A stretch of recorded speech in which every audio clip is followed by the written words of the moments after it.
দর্শক, আমরা এসেছি বাগেরহাটের চিতলমারী উপজেলার রুয়েরকুল গ্রামের সেই সুদাস ব্রহ্মের বাড়ি। জানেন, এনার স্ত্রী ঝর্ণা রানী 2022 সালে ক্যান্সারে আক্রান্ত হয়ে মারা যায়। এরপরে কিন্তু এই ছোট ছোট 4টি বাচ্চা রেখে কিন্তু ঝর্ণা রানী মারা গেলে চরম বিপাকে পড়ে। আমরা সেই প্রথম এখানে আমরা বিভিন্ন পত্রপত্রিকায় তুলে ধরি এবং সাংবাদিকদের কল্যাণে কিন্তু এই পরিবারটি কিন্তু অনেক মানবিক সহযোগিতা পায়। সারা দেশ বিদেশ থেকে কিন্তু এদের জন্য অসংখ্য সহযোগিতা আসে। তো আমরা আজকে সেই বাড়িতে এসেছি, কেমন আছে তারা দীর্ঘদিন পরে, সেই 2022 সালের কথা। তো অনেক মানবিকতার হাত বাড়িয়েছেন অনেকে এই পরিবারটির দিকে। এই ঘরটি দেওয়া হয়েছে একটি সংস্থা থেকে এবং এদের লেখাপড়া সহ এদের সংসার চালানোর জন্য অনেক মানবিক সংগঠন এগিয়ে এসেছে। এক প্রবাসী ভাই ফজলুল বাড়ি, উনি অস্ট্রেলিয়ান প্রবাসী, উনি এদের অমর্ত্য ফাউন্ডেশনের উদ্যোগে কিন্তু এদেরকে সহযোগিতা করা হচ্ছে। এছাড়া আরো কয়েকটি ফাউন্ডেশন আছে যারা এদেরকে সার্বিকভাবে সহযোগিতা করছে। তো আমরা আজকে সেই সুদাস ব্রহ্ম, যার স্ত্রী ঝর্ণা রানী মারা গিয়েছিল ক্যান্সারে, তার কাছে জিজ্ঞেস করব, দাদা কি অবস্থায় আছো এখন? ভালো আছি।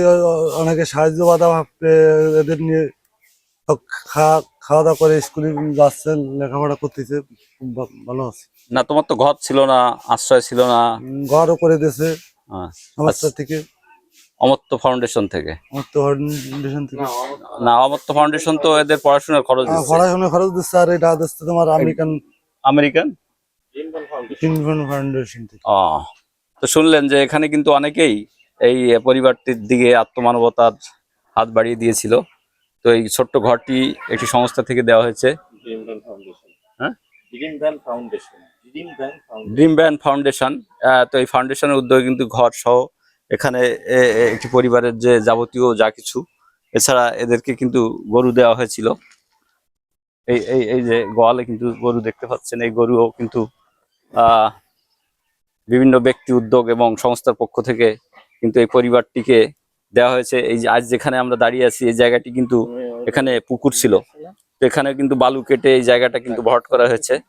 এই সামগ্রিকভাবে কিন্তু একটা সময় এই অবহেলিত জনপদ সেই রুয়েরকুল গ্রামের এই অবহেলিত পরিবারটি খুবই মানবেতর দিন কাটিয়েছে। ঝর্ণা রানী 4টি বাচ্চা রেখে ক্যান্সারে মারা যায় 2022 সালে। তো এরপর থেকে কিন্তু আমরা কিন্তু এখানে এসে প্রতিবেদন করি। এই প্রতিবেদনের সূত্র ধরে অনেক মিডিয়া কর্মী আসেন এবং অনেক মানবিক লোক এসে কিন্তু এই পরিবারের পাশে দাঁড়ায়। তো এখন ছেলেমেয়েরা কি পড়াশুনো করছে? করছে। এখন ঘর, তারপরে এই যে বালু ভরাট, গরু এবং অন্যান্য যে সহযোগিতা, তাতে মোটামুটি সংসার চলছে। শুনলেন যে এই পরিবারটির মুখে হাসি ফোটানোর জন্য আজ দেশের যে মানবিক যে মানুষেরা রয়েছেন, তাদের সহযোগিতা এবং ভালোবাসায় আজ এই পরিবারটি কিন্তু সুন্দরভাবে জীবনযাপন করছে। আমরা সেই ঝর্ণা রানীর যে স্বামী আছে সুদাস ব্রহ্ম, তার কাছ থেকেই শুনলাম। তো দর্শক, আসুন এভাবেই মানবতার হাত বাড়িয়ে দিন।